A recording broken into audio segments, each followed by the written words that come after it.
Right, I want to talk to you about stereo wiring for, in my case, a Rickenbacker 4001. So this one had a mono jack, and that's all. I'm on just the single mono jack. I know you can get Rickensound jacks where they've got two. They have a mono and a stereo. Only a mono on this one. So look, I have in the past wired this up in stereo, only to find that it wasn't mono compatible. So if you plug a mono cable in, you only get a single pickup, depending on how you wired it.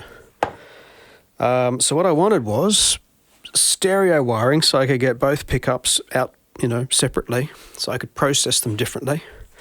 And I also needed that to be mono compatible. So if I used a normal mono plug, I'd get a mixture of the pickups.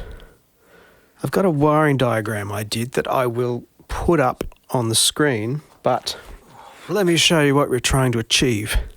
So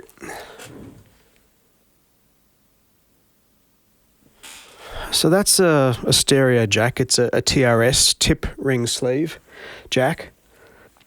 Ordinarily for a stereo output, we'd have on the tip there, maybe the neck pickup. In the middle there, maybe the bridge pickup, and of course, the sleeve is ground. Why do we want to do this? Well, I'll tell you why. Because one, Chris Squire is known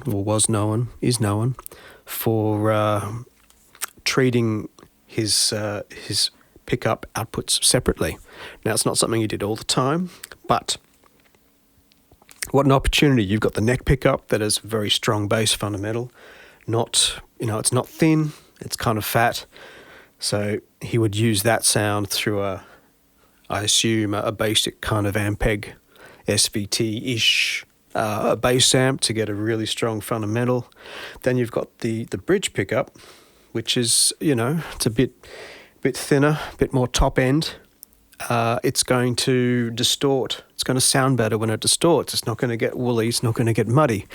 And that pickup then can get treated separately through a guitar amp. Now, what was it? A Marshall Lead 100 or something? I'm not sure what he used. But essentially, you can distort that separately, cut the bottom end, mix the two. You get a lovely distorted sound, and you get the full fundamental coming through, the bass coming through of that neck pickup.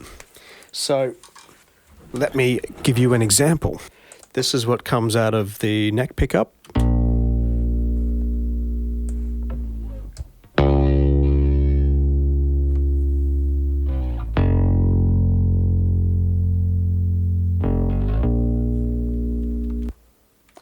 So that's the neck pickup untreated. Put some effects on that and you get a nice, big sound.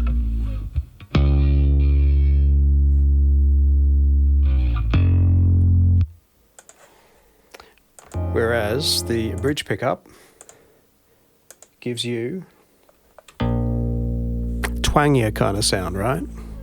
And put the distortion on. We cut the bottom end, we distort it.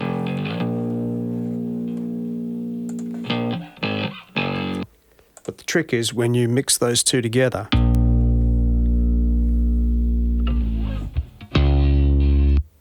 so for a bit busier,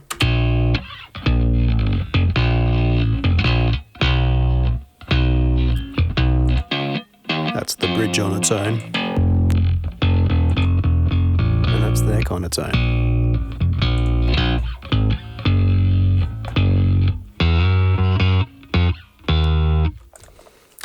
But for this to be mono compatible, what we need is when you've got the switch on the neck picup's got to be on the tip. When you put the switch on the bridge pickup's got to be on the tip. So straight away we're going to have to be switching the way these things are connected. And when you've got the switch in the middle, you've got to have both pickups going to the tip. So that's how we've got to make this compatible.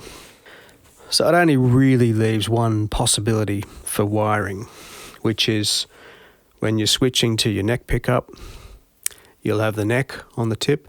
For stereo wiring, you can have the bridge pickup on the ring. In a mono plug, that'll get grounded. That's fine. Don't worry. Don't care about it. When you've got your bridge pickup, of course your bridge pickup is this one. Your neck pickup is this one. When you've got the bridge pickup selected, then that goes on the tip. We're mono compatible. So let's put the neck pickup on the ring. So we still get our stereo output.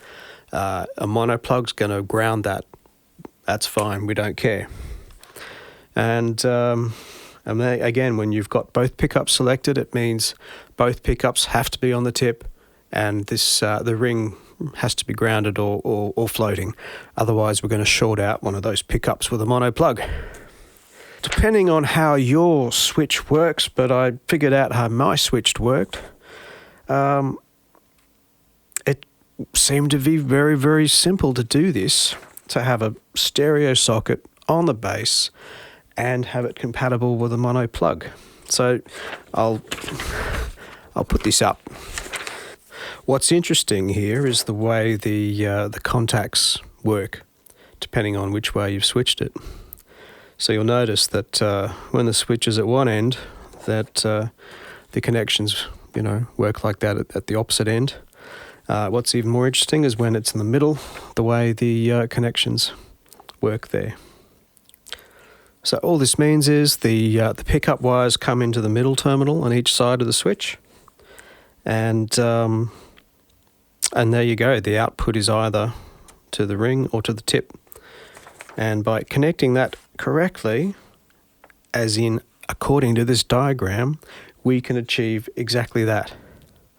So stereo wiring, you can do it probably on any base with two pickups, depending on your pickup electronics. If they're active, maybe forget it. You're going to have a preamp before you get to the jack, which is going to mix the pickups. But a passive two pickup bass, you can do this for any bass. It worked for me. Remember, mod your bass at your own risk.